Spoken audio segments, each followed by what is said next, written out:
Bir video görüntüdə yayılıb qonşu ölkədə söhbət üsyançıların bayrağı yandırmasından gedir. Bəli, bax bu görüntülərdən gedir ki, söhbət üsyançılar bayrağı yandırıblar.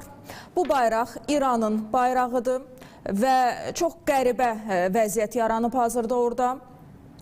Əslində, insan sadəcə olaraq söz tapmır deməyə, çünki bu İranın bayrağıdır, rejimin bayrağı deyil. Bəli, rejim gələndə bayraq təsis olundu yenidən, bu qacarlardan qalan rənglərdə əslində, üzərindəki, səhv etmirəmsə, şiri və günəşi götürdülər və yenidən öz simvollarını əlavə etdilər. Amma nəticə etibarilə dəyişməyən bir fakt var, bu İranın bayrağıdır və əgər rejim devrilsə belə, bu bayraq yerində qalacaq böyük ehtimal. Ən azından rəngləri qalacaq.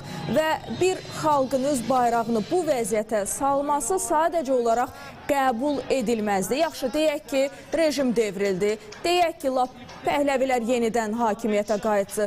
Amma bayraq ki, yerində qalacaq və mən əminəm ki, bu bayrağa hücum edənlərin əksəriyyəti dindarlardır, yəni müsəlmanlardır. Və o bayrağın üzərindəki həm Allah yazısına da onlar hücum edirlər, həm də o ətrafdakı 22 dəfə yazılan Allahu Əkbər yazısına da hücum edirlər. Və bir millət əgər bayrağını qoruya bilmirsə, torpağını necə qoruyacaq, vətənini necə qoruyacaq deyə sual olunur əlbəttə ki.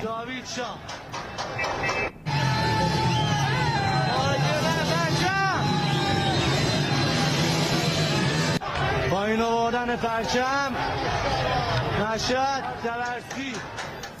Təəssüf, sadəcə olaraq təəssüf və regionda qonşu ölkədə bu cür vəziyyətin ortaya çıxması və üsyanların hələ də davam etməsi və üsyanlar davam edən zaman bir ölkənin bayrağının yandırılması, bir daha deyirəm, qəbul edilməzdir. Heç bir formada bunu anlaya bilmərik.